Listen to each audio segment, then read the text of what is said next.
ಮಾತ್ರಾಸಿ ಸ್ಯಾತ್ ಆಹಾರ ಮಾತ್ರ ಪುನಃ ಪುನಃ ಅಗ್ನಿ ಬಲ ಅಪೇಕ್ಷಣಿ. ಜೀರ್ಣಶಕ್ತಿಗೆ ಅನುಗುಣವಾಗಿಯೇ ಆಹಾರವನ್ನು ಸ್ವೀಕರಿಸಬೇಕು.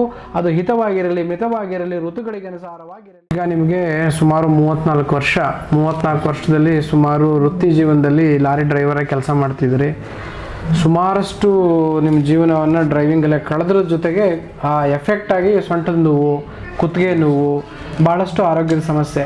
ಆ ಆರೋಗ್ಯ ಸಮಸ್ಯೆಗೆ ಭಾಳಷ್ಟು ಕಡೆ ನೀವು ಟ್ರೀಟ್ಮೆಂಟನ್ನು ಮೆಡಿಸಿನ್ ಮಾಡಿದ್ದೀರಿ. ಇಲ್ಲೇ ಸಮೀಪ ಭದ್ರಾವತಿಯವರು, ಬಟ್ ಮುಂಬೈ ಈ ಕಡೆ ಎಲ್ಲ ಡ್ರೈವಿಂಗ್ ಮಾಡೋದ್ರಿಂದ ಆಹಾರ ವಿಹಾರದಲ್ಲಿ ಭಾಳ ಏರುಪೇರಾಗ್ತದೆ. ಅವನ್ನೆಲ್ಲವನ್ನು ಗಣನೆ ತಗೊಂಡು ಆರೋಗ್ಯವನ್ನು ಯಾವ ರೀತಿ ನೀವು ಕಾಪಾಡಬೇಕು ಅಂತ ಹೇಳಿದ್ದಾಗಿದೆ. ಆದರೆ ಇಷ್ಟು ದಿನ ತಗೊಂಡಿರೋ ಔಷಧಿಗೂ ಬಟ್ ಇವತ್ತು ನಿಮಗೇನು ಸೊಂಟ ನೋವು, ಕುತ್ತಿಗೆ ನೋವು, ಸಿವಿಯರ್ ಮೈಗ್ರೇನ್, ತಲೆನೋವು, ಇದಕ್ಕೆಲ್ಲ ಚಿಕಿತ್ಸೆ ಮಾಡಿದ್ವಿ. ಅದರ ಅನುಭವ ಹೇಗಿತ್ತು ಮತ್ತು ಹೇಗಾಯಿತು ಅನ್ನೋದನ್ನು ನಮ್ಮ ಆರೋಗ್ಯ ಆಕಾಂಕ್ಷಿಗಳೊಂದಿಗೆ ಹಂಚ್ಕೋಬೇಕು ಅಂತ ನಿಮ್ಮಲ್ಲಿ ಕೇಳ್ತೀನಿ. ಮೈಗ್ರೇನ್ ಸಮಸ್ಯೆ ಬಂದ್ಬಿಟ್ಟು ತುಂಬ ಕ್ಯೂರ್ ಆಗಿದೆ ಸರ್. ಅದು 90% ನೀವು ಅಲ್ಲಿ ಬ್ಲಡ್ ತೆಗೆದಾಗಲೇ ನನಗೆ ಆಲ್ಮೋಸ್ಟ್ ಫುಲ್ ಡೌನ್ ಆಗೋಯಿತು. ಇನ್ನು ಚೆಸ್ಟ್ ಪೇನು, ಬ್ಯಾಕ್ ಪೇನ್ ಬಂದ್ಬಿಟ್ಟು ಅದು ಫುಲ್ಲು 90% ಆಗಲೇ ರಿಕವರಿ ಆಗೋಯಿತು. ಇನ್ನು ಸೊಂಟದು ಈಗ ಮತ್ತೆ ಅಗ್ನಿಕರ್ಮ ಮಾಡಿದೆ, ಅದು ಅವಾಗಲಿಂದ ಸ್ವಲ್ಪ ಸ್ಟಿಫ್ನೆಸ್ ಹೋಯಿತು, ಅದು ಹೋಗ್ತಾ ಇದೆ. ಸ್ವಲ್ಪ ಫ್ರೀ ಅನಿಸ್ತಾ ಈಗ ಮತ್ತೆ ಫ್ರೀ ಅನಿಸ್ತು. ಬಾಡಿ ಫುಲ್ ಬೆಂಡ್ ಮಾಡುತ್ತೆ, ಆಗ್ತಿದ್ದಿಲ್ಲ. ಇವಾಗ ಒಂಚೂರು ಫ್ರೀ ಆಗ್ತಾಯಿದೆ. ಏನು ಹೇಳಕ್ಕೆ ಮೊದಲು ಕುತ್ಕೊಳ್ಳೋಕ್ಕೆಲ್ಲ ಹಿಂಸೆ ಆಗೋದಲ್ಲ, ಈಗ ಆರಾಮಾಗಿ ಕುತ್ಕೋಬಹುದು, ಮಾಡ್ಲಿಕ್ಕೆ ಆಗ್ತಿದ್ದಿಲ್ಲ. ಮುಂದಕ್ಕೆ ಹಿಂಗೆ ಬಗ್ಗೋದು.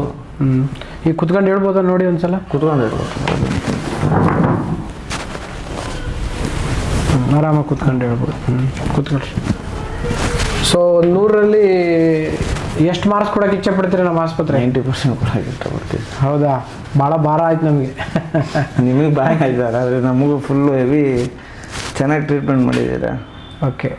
ಏನು ಆರೋಗ್ಯ ಅಂತಂದರೆ ತುಂಬ ವಿಶೇಷವಾಗಿರ್ತಕ್ಕಂಥ ವಸ್ತು, ಅತ್ಯಮೂಲ್ಯವಾಗಿರ್ತಕ್ಕಂಥ ವಸ್ತು.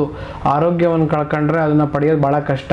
ಯಾಕೆ ಪಡಿಬೇಕು ಅಂತಂದರೆ ಅಂತಂಥ ಒಳ್ಳೆ ವೈದ್ಯರು ಕಂಡ್ರೆ ನಿಮಗೆ ಸಿಗ್ಬೋದೇ ಹೊರತು ಇವತ್ತು ಸಾವಿರಾರು ವೈದ್ಯರಿದ್ದೀವಿ, ಆದರೆ ಆರೋಗ್ಯವನ್ನು ಕೊಡೋಂಥ ವೈದ್ಯರು ಭಾಳಷ್ಟು ಕಷ್ಟದಲ್ಲಿ ಸಿಗ್ತಾರೆ. ಹಾಗಾಗಿ ಆರೋಗ್ಯವನ್ನು ಯಾರೂ ಕೆಡಿಸ್ಕೋಬೇಡಿ. ಆರೋಗ್ಯ ಕೆಡಿಸ್ಕೊಂಡ್ರೆ ಹುಡುಕೋದು ಕಷ್ಟ, ಅದು ಸಿಗೋದು ಕಷ್ಟ. ಕೋಟಿಗಟ್ಟಲೆ ದುಡ್ಡು ಖರ್ಚು ಮಾಡಿದರೂ ಆರೋಗ್ಯ ಬರಲ್ಲ. ಆರೋಗ್ಯಕ್ಕೂ ದುಡ್ಡಿಗೂ ಸಂಬಂಧ ಇಲ್ಲ. ಹಾಗಾಗಿ ಆರೋಗ್ಯ ಭಾಗ್ಯ ಅಂತ ಕರೀತಾರೆ. ಆರೋಗ್ಯವೇ ಭಾಗ್ಯ. If you lost health everything is lost, if you lost money something is lost ಅಂತ ಕರೀತಾರೆ. ಹಾಗಾಗಿ ಆರೋಗ್ಯ ಅನ್ನೋದನ್ನ ಅತ್ಯಮೂಲ್ಯವಾಗಿ ಕಾಪಾಡ್ಕೊಳ್ಳಿ. ಆಹಾರ, ವಿಹಾರ, ವಿಚಾರ. ಆಹಾರ ಅಂದರೆ ಅತಿ ನಮ್ಮ ದೇಹಕ್ಕೆ ಒಗ್ಗುವಂತಹ, ನಮ್ಮ ದೇಶಕ್ಕೆ ಒಗ್ಗುವಂತಹ, ಮನಸ್ಸಿಗೆ ಹಿಡಿಸುವಂಥ ಆಹಾರವನ್ನು ಹಿತ ಬುಕ್ ಅಂತ ಹೇಳ್ತಾರೆ, ಮಿತ ಬುಕ್ ಅಂತ ಹೇಳ್ತಾರೆ, ಋತು ಬುಕ್ ಅಂತ ಹೇಳ್ತಾರೆ. ಋತುಗಳಿಗೆ ಅನುಸಾರವಾಗಿ, ಹಿತವಾಗಿ, ಮಿತವಾಗಿ, ನಿಮ್ಮ ಜೀರ್ಣಶಕ್ತಿಗೆ ಅನುಗುಣವಾಗಿ. ಮಾತ್ರಾಸಿ ಸ್ಯಾತ್ ಆಹಾರ ಮಾತ್ರ ಪುನಃ ಪುನಃ ಅಗ್ನಿ ಬಲ ಅಪೇಕ್ಷಣಿ. ಜೀರ್ಣಶಕ್ತಿಗೆ ಅನುಗುಣವಾಗಿಯೇ ಆಹಾರವನ್ನು ಸ್ವೀಕರಿಸಬೇಕು. ಅದು ಹಿತವಾಗಿರಲಿ, ಮಿತವಾಗಿರಲಿ, ಋತುಗಳಿಗೆ ಅನುಸಾರವಾಗಿರಲಿ. ಅಂದರೆ ಬೇಸಿಗೆಗಾಲಕ್ಕೂ, ಮಳೆಗಾಲಕ್ಕೂ, ಚಳಿಗಾಲಕ್ಕೂ, ಬೆಳಗ್ಗೆ ಊಟಕ್ಕೂ, ಮಧ್ಯಾಹ್ನ ಊಟಕ್ಕೂ, ರಾತ್ರಿ ಊಟಕ್ಕೂ ಅದು ವಿಶೇಷವಾಗಿ ಹಿಡಿಸುವಂತಾಗಿರಲಿ. ಅದನ್ನು ನೀವು ಉಪಯೋಗಿಸಿ. ಜೊತೆಗೆ ವಿಚಾರ ಅಂತ ಹೇಳಿದೆ, ನಾವು ಯೋಚನೆ ಮಾಡುವುದು ಒಳ್ಳೆಯದಾಗಿರಲಿ, ಇನ್ನೊಬ್ಬರ ಮೇಲೆ ಪ್ರೀತಿಯಿಂದಿರಲಿ, ಜೊತೆಗೆ ಸಹೃದಯವಂತರಾಗಿರಿ, ಎಲ್ಲರನ್ನು ಪ್ರೀತಿಸಿ. I stand for illness, we stand for wellness. We ಅಂತಂದರೆ ಆರೋಗ್ಯ, ಐ ಅಂದರೆ ಇಲ್ನೆಸ್, ರೋಗ. ಹಾಗಾಗಿ ಎಲ್ಲರೂ ಜೊತೆಗೂಡಿ ಬಾಳಿ ಆ ಆರೋಗ್ಯವನ್ನು ನೀವು ಇಟ್ಕೊಳ್ಳಿ.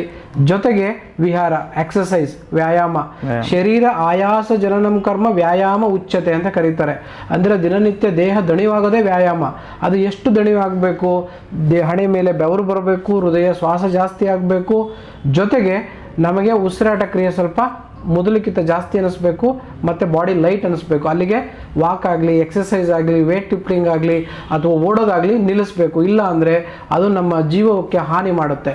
ಸೊ ಇವು ವ್ಯಾಯಾಮ. ದಿನನಿತ್ಯ ಕನಿಷ್ಠ 10 ಸೂರ್ಯ ನಮಸ್ಕಾರ, ಕೂತು 10 ಆಸನಗಳು, ನಿತ್ತು 10 ಆಸನಗಳು, ಮಲಗಿ ಆಸನಗಳು 10 ಮಾಡಿ, ಕನಿಷ್ಠ 10 ನಿಮಿಷ ಧ್ಯಾನ ಪ್ರಾಣಾಯಾಮಗಳನ್ನು ಮಾಡಿ. ನಿಮ್ಮ ಆರೋಗ್ಯ ನಿಮ್ಮ ಕೈಯಲ್ಲಿ. ಶುದ್ಧ ಆಹಾರ, ಶುಚಿ ಆಹಾರ, ಶುದ್ಧ ಮನಸ್ಸು, ಶುದ್ಧ ರಕ್ತ, ಶುದ್ಧ ದೇಹ, ಎಲ್ಲವೂ ಶುದ್ಧವಾಗಿರ್ತಕ್ಕಂತಹ ಫಲಗಳು ನಿಮಗೆ ಸಿಗುತ್ತೆ. ಯೋಗ, ಆರೋಗ್ಯ ಮತ್ತು ಯೋಗ ಒಂದಕ್ಕೊಂದು ಇಂಟರ್ ಕನೆಕ್ಟೆಡ್. ಎಲ್ಲವನ್ನ ಪಾಲಿಸಿ. ನಿಮ್ಮ ಆರೋಗ್ಯ ನಿಮ್ಮ ಕೈಯಲ್ಲಿ. ಆರೋಗ್ಯ ಆಸ್ಪತ್ರೆಯಿಂದ ಬರಲ್ಲ, ಆರೋಗ್ಯ ನಮ್ಮ ಒಳ್ಳೆಯ ವಿಚಾರ, ಒಳ್ಳೆಯ ಆಹಾರ, ಒಳ್ಳೆಯ ಎಕ್ಸಸೈಸ್ ವಿಹಾರದಿಂದ ಬರುತ್ತೆ. ಅದನ್ನು ಸದೃಢಗೊಳಿಸಿ ಮೂಲಭೂತವಾಗಿರ್ತಕ್ಕಂಥ ಸಿದ್ಧಾಂತಗಳನ್ನು ಪಾಲಿಸಿ, ಅದರಿಂದ ಆರೋಗ್ಯ ಬರುತ್ತೆ. ಸಿದ್ಧಾಂತ ಇಲ್ಲದೆ ಇರತಕ್ಕಂಥ ಯಾವ ಸೈನ್ಸು ಕೂಡ ನಿಮಗೆ ಆರೋಗ್ಯವನ್ನು ನೀಡೋಕ್ಕೆ ಕಷ್ಟ. ಹಾಗಾಗಿ ಆರೋಗ್ಯ ನಿಮಗಾಗಲಿ, ನಿಮ್ಮ ಆರೋಗ್ಯ ದೇಶಕ್ಕೆ ಶಕ್ತಿಯಾಗಿ ನಿಲ್ಲಿ ಅಂತ ಆಶಿಸ್ತಾ ಇವತ್ತಿನ ಈ ಒಂದು ಫಲಿತಾಂಶವನ್ನು ನೀಡುವ ಕ್ರಿಯೆ ಹೀಗೆ ಮುಂದುವರಿಲಿ. ಭಗವಂತ ನಿಮಗೂ ನಮಗೂ ಆರೋಗ್ಯ ಕೊಡಲಿ, ಶಕ್ತಿಯನ್ನು ನೀಡಲಿ. ಹೆಚ್ಚು ಹೆಚ್ಚು ನಿಮ್ಮಂಥವ್ರಿಗೆ ಆರೋಗ್ಯವನ್ನು ನೀಡುವಂಥ ಶಕ್ತಿ ನಮ್ಮ ಆತ್ರೇಯ ಆಯುರ್ವೇದಕ್ಕೆ ಹೆಚ್ಚು ಲಭಿಸಲಿ ಅಂತ ಕೇಳ್ತಾ ಇವತ್ತಿನ ಈ ಸಂದರ್ಶನವನ್ನು ಮುಗಿಸ್ತೀನಿ. ನಮಸ್ಕಾರ.